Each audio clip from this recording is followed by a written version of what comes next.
questions-réponses, nous y sommes et nous recevons sur ce plateau le visionnaire de la mission évangélique L'œuvre de Dieu, Méode en sigle, l'apôtre Richard Fila Saint-Eude. Apôtre, bonjour. Merci, bonjour. Co-présentation, René Désir Mavungu Tchapi.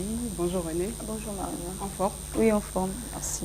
L'intemporalité, la transculturalité de Christ, c'est le thème que nous abordons avec vous, apôtre. L'intemporalité déjà renvoie à ce qui ne change pas, à ce qui est éternel. Et la transculturalité, ça concerne plusieurs cultures, plusieurs civilisations. Est-ce que c'est dire que le Christ ne change pas et puis il n'a pas de culture? Est-ce que cette compréhension suffise ou bien l'apôtre a quelque chose à ajouter concernant justement la compréhension de ce thème? Merci. Nous sommes partis de la prééminence de Christ. Nous venons par moments où toutefois, peu importe la thématique, peu importe le sujet abordé, nous venons sanctifier Christ, le prêcher, le présenter, expliquer aux croyants et aux non-croyants, c'est notre devoir, pourquoi, qui, comment servir Christ, comment être sauvé, quel est le sens de l'évangile. Nous sommes serviteurs de Christ pour le présenter à tout homme, de toute culture, de tout niveau. Et en choisissant certains thèmes ou sujets, l'objectif, c'est de présenter Christ à tous, donner le salut, l'occasion à quiconque nous écoutera à la télé, en présentiel, d'être sauvé, de découvrir le chemin, la vérité et la vie, qui est Christ dans sa dimension holistique, comme on dirait en théologie. Ça veut dire le message de Christ, le salut de Christ, touchant tout homme et tout l'homme, sa vie spirituelle, émotionnelle, sociale, mentale, etc. Donc nous sommes heureux toutefois que nous avons l'occasion, comme ce matin, de présenter Christ sous toutes les formes possibles, à toute personne possible. Donc partant de la prééminence de Christ, c'est juste pour dire que nous savons de qui nous parlons et que quiconque, dans toutes les cultures, tous les âges, jusqu'aux extrémités de la terre, il avait dit, quiconque, dans le quiconque, il y a toutes les cultures, toutes les langues, tous les niveaux sociaux, savants, intellectuels, hommes politiques, illettrés, ceux de l'intérieur de nos pays, à tous les niveaux, la dimension transculturelle, la dimension même spatio-temporelle ou intemporelle de l'évangile et du message de Christ veut simplement dire que qui que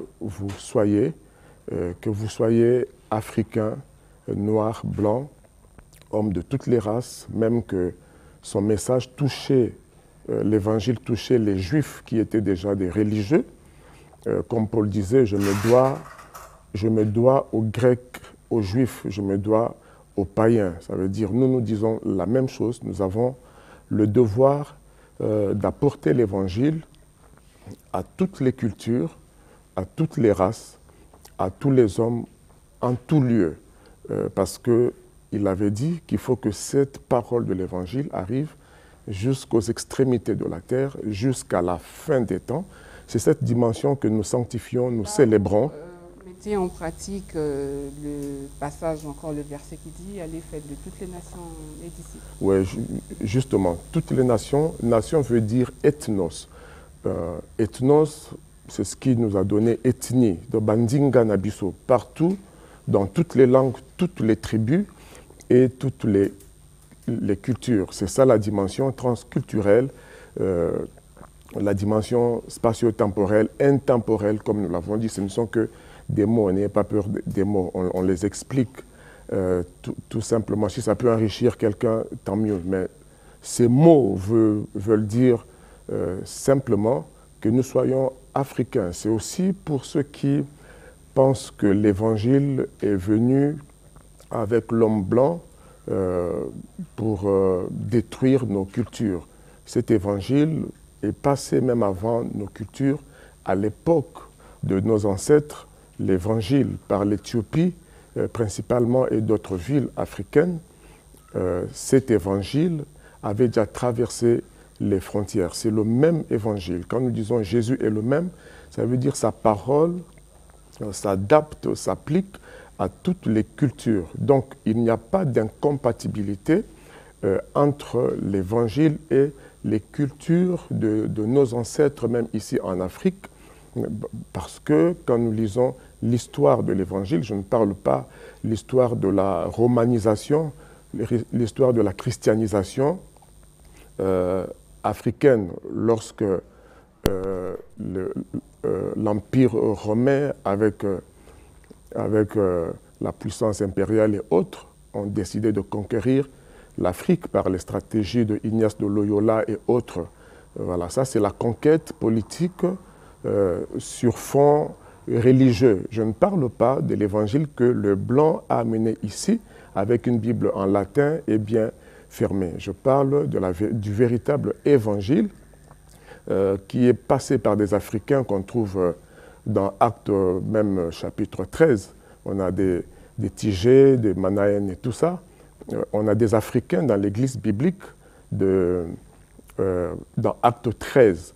Donc à cette époque-là, déjà, on est à 3 siècles avant que l'évangile arrive à Rome, avant que l'homme soit évangélisé, et plus tard, Rome fut christianisé. Donc on a institutionnalisé la doctrine de Christ, la foi chrétienne et l'Église. Et c'est parti de là vers l'Afrique. Mais avant que l'évangile selon Rome arrive en Afrique, il y avait des Éthiopiens, des Africains qui avaient déjà apporté l'évangile. Si vous scrutez un peu dans l'histoire de l'Église à partir de l'Éthiopie, il y a des fresques, il y a des images, il y a des monuments qui existent encore aujourd'hui qui peuvent démontrer que l'Afrique était déjà véritablement évangélisée. Si Dieu le veut, nous prendrons le temps de vous expliquer. Donc nous faisons la différence. Le temps pour nous ici de rappeler au peuple du studio 210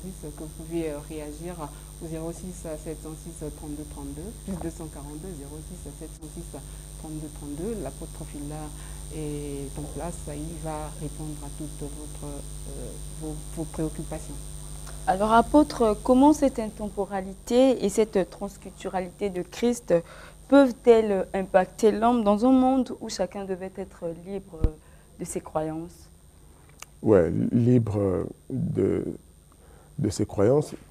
Jésus respecte l'arrière-plan de chacun, son fond, ses croyances initiales, ancestrales. C'est pourquoi il dit « Je me tiens à la porte et je frappe. Quiconque entend ma voix ouvre la porte ». Jésus parle autant aux religieux,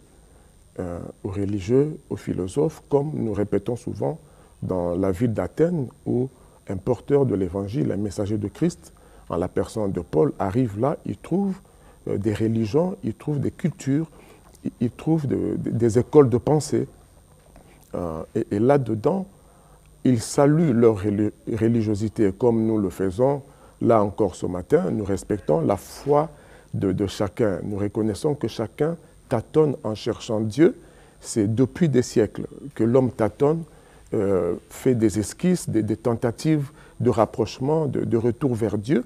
C'est dans cette configuration de tâtonnement que Paul arrive à Athènes, dans la ville d'Athènes.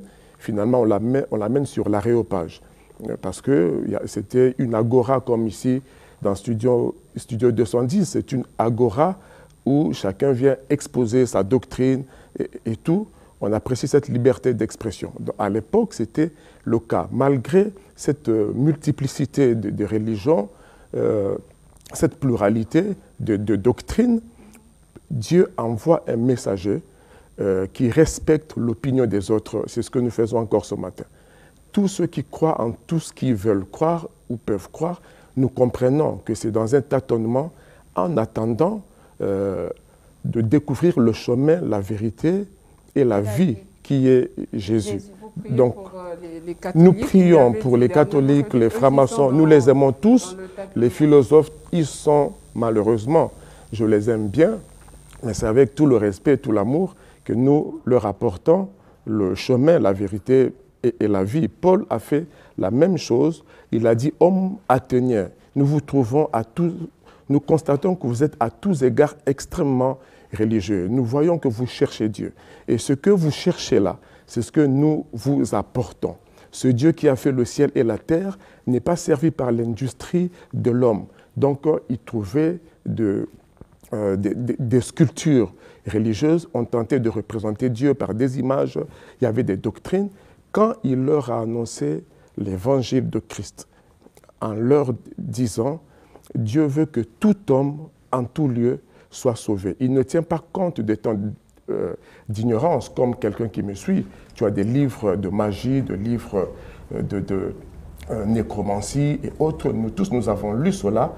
Comme vous pouvez le constater, vous restez toujours sur votre soif, malgré cette littérature ésotérique, malgré des expériences, même transcendantales, et tout ça, vous sortez de votre corps, vous vous félicitez, mais au fond, comme nous aussi, il y a un vide qui peut être comblé, comme disait Descartes, que par Dieu au travers du message de Christ. Donc, c'est en respectant en même temps la liberté de croyance que nous venons avec compassion, avec le message puissant de l'Évangile, pour dire à quelqu'un que le message de Christ, le salut de Jésus, a une dimension transculturelle et religieuse et tout ça. Apôtre, vous pouvez malgré tout... Puisque aujourd'hui, vous avez parlé de diversité de doctrine, vous avez parlé de pluralité de doctrine, mais aujourd'hui, on constate que Jésus a laissé un seul esprit, qui est l'esprit de Dieu, qui devrait réunir et qui devait être au centre en fait de l'Église. Mais de nos jours, nous constatons qu'il y a une diversité, jusqu'aujourd'hui, je dirais, puisque au temps de Paul, c'était le cas, et jusqu'aujourd'hui, il y a une diversité, il y a toujours une diversité de doctrines. Chaque Église a sa doctrine. Et donc, est-ce qu'on a l'impression qu'on aurait du mal à accepter ce Dieu-là? Parce que pour une personne qui se dit qu'on a un seul esprit, est-ce que cette personne aura la facilité de croire en Jésus comme Seigneur et Sauveur? Oui, vous n'avez pas l'impression peut-être, même dans ce pays, au-delà de ce que nous voyons avec nos yeux partout dans le monde, l'Évangile est en train de traverser les frontières. Nous enregistrons beaucoup de conversions, même dans le monde musulman. Partout, nous avons des pasteurs qui étaient des musulmans, des imams, qui sont en train de se convertir. Donc l'Évangile est en train de traverser les cultures. Il en sera toujours ainsi jusqu'à la fin des temps. C'est la loi de la dualité. Tant que Satan n'est pas encore éternellement lié, il fera de la contrefaçon, il va séduire les gens. Comme disait Saint-Exupéry, quand Dieu bâtit un temple ici, Satan construit une chapelle à côté. Donc, il est imitateur. Donc, tant qu'il y aura des gens, il y aura toujours des contradictions. Oui. Dans ce bruit ou bruitage de contradictions, de mélange, de confusion, il faut discerner la voix de Dieu. Et cette voix, c'est la voix de Christ. Il y aura toujours même des faux Christ. Donc, il y aura cela ne constitue pas un vice pour la foi de certains? Oui. Vous êtes sûr, apôtre? Mais bien sûr, c'est pourquoi il faut le discernement. Dans 2 Corinthiens 11, Paul parle d'un autre évangile que vous risquez de recevoir, un autre Jésus et un autre esprit. Même dans l'Église, il y a d'autres esprits. Pour celui qui n'a pas encore reçu Jésus, qui n'est pas enseigné, est-ce qu'il a le discernement? Non, il n'a pas de discernement. Et comment faut-il faire alors? C'est pourquoi nous prêchons. Il faut commencer par croire en Christ. Quand vous êtes attentif pendant que je parle, si vous êtes sincère, vous cherchez réellement Dieu, vous reconnaîtrez au son de ma voix, au-delà de mes faibles mots, vous sentirez que Dieu est en train de vous parler. Il y aura toujours des contradicteurs. Certains sont passés peut-être avant, quelqu'un d'autre passera après, mais faites attention quand vous entendez la voix de Dieu. Je ne pourrai pas tout dire, ni convaincre tout le monde, mais il y a des gens qui sont destinés à ce message de l'Évangile. Et si vous avez un cœur sincère, vous vous cherchez Dieu sincèrement, cette parole vous est destinée. Avec tout ce qui se passe au sein de l'Église Corps du Christ, on le sait, apôtre, est-ce que ce sera facile pour vous de convaincre, comme l'a dit René Désy tout à l'heure, un païen, une personne qui n'a jamais connu le Christ, de l'accepter comme seul sauveur? Oui, bien sûr. Avant de répondre peut-être à la question, je rappelle le numéro de téléphone pour toutes vos réactions. C'est le 06 à 706 32 32, 06 à 706 32 32, apôtre. Vous savez, même Jésus, tout le monde n'y a pas cru. Ce n'est pas moi que tout le monde croira. Il y a des gens qui sont destinés, qui ont le cœur disposé. Si vous cherchez réellement Dieu, vous priez, vous avez fait des expériences, vous restez sur votre soif, il ne vous reste que Jésus. Avec des divergences surtout, il faut marteler là-dessus. Oui, oui, avec toutes ces divergences. Nous avons une croisade, par exemple, qui commence mardi, là. C'est un des nôtres qui arrive dans cette ville. Vous voyez les affiches partout. On appelle tout le monde, ceux qui prient et ceux qui ne prient pas. Apôtre, vous avez parlé de destinée. Et vous allez voir ce que notre Jésus fera. Tous ceux qui sont destinés au salut seront sensibles. Le salut est pour tout le monde. Mais Dieu sauve, appelle les gens. Vous avez entendu dire ou lire dans la Bible qu'il y a beaucoup d'appelés, peu d'élus. C'est la réponse à quelqu'un de dimanche passé qui ne comprend pas pourquoi il y a peu de gens qui ne croient pas en Christ alors que plusieurs personnes prient. Il y a beaucoup d'appelés, mais il y a très peu d'élus. L'élection passe par voie éliminatoire. Les gens se disqualifient eux-mêmes. Il y a beaucoup d'appelés. L'évangile est prêché à tout le monde, mais vous devrez vous repentir. Le message de Christ ou le salut passe par un protocole. Ce n'est pas juste une adhésion morale ou physique dans une église comme font même certains ou des faux chrétiens. Ils adhèrent juste à une religion ou à une église familiale, mais en réalité, le cœur n'a jamais changé. Quand quelqu'un est en Christ, il devient une nouvelle créature. Donc, il faut accepter de se repentir, d'abandonner la vie de péché, la débauche, l'esclavagisme au péché. Soyez délivrés d'abord de votre comportement ancien, changez de vie.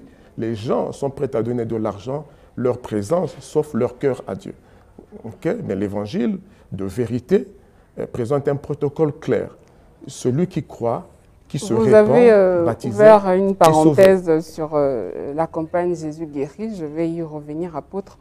Nous voyons justement la mobilisation des hommes d'église du Congo-Brazzaville. Est-ce que si c'était l'apôtre Fila ou un autre pasteur du Congo-Brazzaville qui organisait ce genre d'événement, est-ce que la mobilisation devait aussi se faire de la même manière? Ou bien vous êtes influencé parce qu'il vient d'ailleurs? Non, non, c'est déjà, c'est déjà l'hospitalité. Voilà, peut-être c'est un problème de couleur de peau? Non, non, on n'a aucun complexe.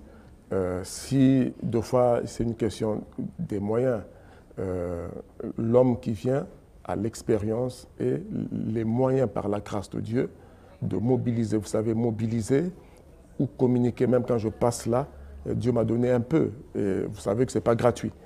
Okay? Mais il y a des messagers peut-être plus érudits que moi qui pouvaient passer ici, mais ils n'ont pas peut-être les mêmes moyens de mobiliser et de communiquer. Au milieu de nous, il y en a. À Dieu, oui, oui, oui. Dieu donne progressivement à chacun. Okay? Et moi, je mobilise. Ils ne prient pas dans mon église, mais nous avons le même Seigneur et tout. Mais je mobilise toute mon église. Je leur dis, il faut aller même s'aimer s'il y a besoin d'argent, s'il y a besoin de la présence, servez, parce que c'est le même Seigneur. Il a disposé des moyens pour venir ici.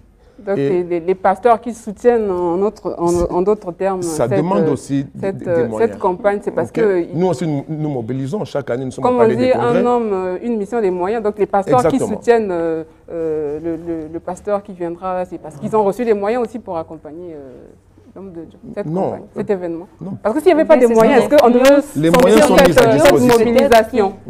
Peut-être c'est son influence qui pousse aux autres, aux Congolais, de pouvoir le soutenir. Non, vous savez, même moi, quand j'aurai un peu plus de moyens, je vais mobiliser. Donc, comme ça. Vous savez qu'il faut déplacer les gens. L'influence financière. C'est important. C'est pourquoi on a le droit et le devoir de parler des finances. Jésus en a eu besoin et tout le monde en a besoin. Ce n'est pas de la cupidité. l'argent, ce n'est pas le but, mais le moyen d'atteindre le but de Dieu, qui est de sauver tout le monde. Si je suis passé ici, j'ai mis un peu de moyens pour que le message et le nom de Christ soient entendus.